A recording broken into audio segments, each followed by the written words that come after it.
నమస్తే అన్న. నమస్తే అన్న. ఎక్కడండి మీ జంగపల్లి జంగబల్ల ఏ constituency? Dubbaka constituency sir. Dubbaka.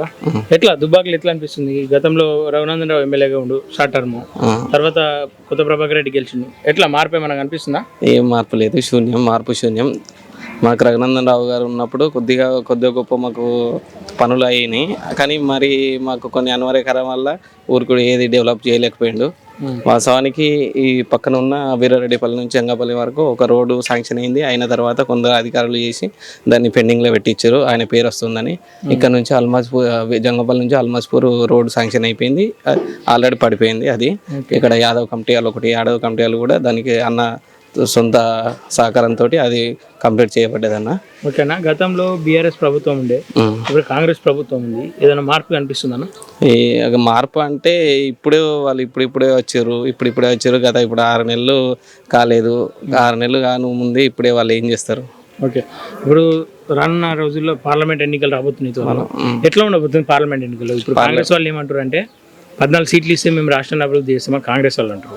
ఇప్పుడు కేసీఆర్ ఇజ్జత్ కాపాడుకోవాలన్నా, కేసీఆర్ మళ్ళా పార్టీని నిలుపుకోవాలన్నా, నాకు కనీసం 10 ఎంపీ టికెట్లుగా ఎంపీ అభ్యర్థులు గెలవాలని చెప్పేసి కేసీఆర్ ప్రయత్నం చేస్తున్నారు. సెంట్రల్లో బీజేపీ ఉంది కాబట్టి మాకు బలం ఉంది అని చెప్పేసి బీజేపీ వాళ్ళు ప్రయత్నిస్తారు. ఎవరికి అవకాశం ఉంది అసలు? ఖచ్చితంగా బీజేపీకే అవకాశం ఉంటుంది. ఎందుకంటే దేశం కోసం, ధర్మం కోసం పోరాటం చేస్తున్నాం కాబట్టి, దేశం కోసం చేస్తున్నాం కాబట్టి, ధర్మం కోసం, హిందూ ధర్మాన్ని కాపాడే ప్రయత్నంలో ఖచ్చితంగా మెదక్ నుంచి రఘునందన్ రావును కంపల్సరీ గెలిపించుకుంటాం. కానీ రాష్ట్రంలో తెలంగాణలో చూసుకుంటే కాంగ్రెస్ ప్రభుత్వం ఫామ్ లో ఉంది ఆల్రెడీ. వాళ్ళకి బలం కావాలంటే కాంగ్రెస్ ఓట్లు వేయాలిగా. కాంగ్రెస్ కు ఏ పరిస్థితుల్లో కూడా ఓటు వేసే అవకాశం లేదు, కంపల్సరీ బీజేపీకి ఓటు. నీలమ్మది ఏమంటారంటే నేను ఒక బీసీ బిడ్డని అని చెప్పేసి జనాలకి వస్తుంది. బీసీ బిడ్డని అయినంత మాత్రాన ఇప్పుడు నీలమ్మది అనేటైనా మనకి ఇంతవరకు ఎవరికి తెలియదు. ఇప్పుడు మాకు సుపరిచితుడైన రఘునందన్ రావు మాకైతే ఇప్పుడు మా కాన్స్టిట్యున్సీకి అంత ఇంత ఇప్పుడు ఆ 3 సంవత్సరాలలో మాకు కొద్దిగా డెవలప్మెంట్ చేసిండు కాబట్టి ఖచ్చితంగా మేము రఘునందన్ రావునే గెలిపించుకుంటాం. సరే, డెవలప్మెంట్ విషయానికి వస్తే గతంలో కలెక్టర్గా ఉండి ఇక్కడ నేను అనేక విధాలుగా ఈ జిల్లాకు నేను అభివృద్ధి చేసిన, అనేక విధాలుగా నేను ప్రజలకు తోడ్పాటుగా ఉన్నా అని చెప్పేసి వెంకటరామరెడ్డికి ఒకటే మేము సూటిగా ఒక ప్రశ్న అడుగుతున్నానండి.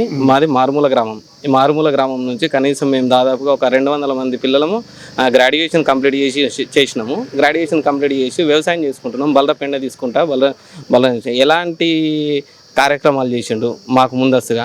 మాకు దాదాపుగా ఈ దుబ్బాక కాన్స్టిట్యున్సీలో సిద్దిపేట డిస్టిక్ లాస్ట్ మనకు ఈ విలేజ్లో ఇదే మండలు, ఇదే విలేజ్లో ఇదే అల్మాజ్పూర్. అట్లాంటప్పుడు మాకు ఎలాంటి ఉపాధి అవకాశాలు కల్పించాడు ఒకసారి తను ఆలోచించుకోవాలి.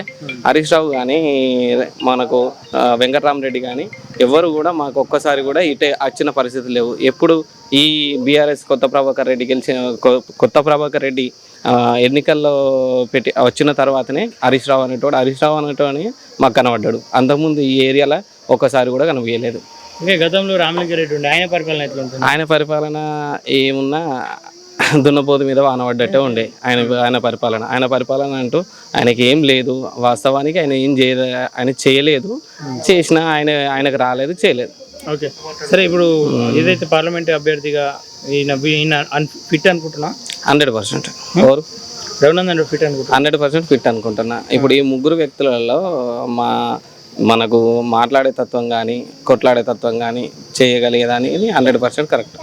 పక్కా సెట్ అవుతుందా? పక్కా. ఓకే అన్న, థ్యాంక్ యూ.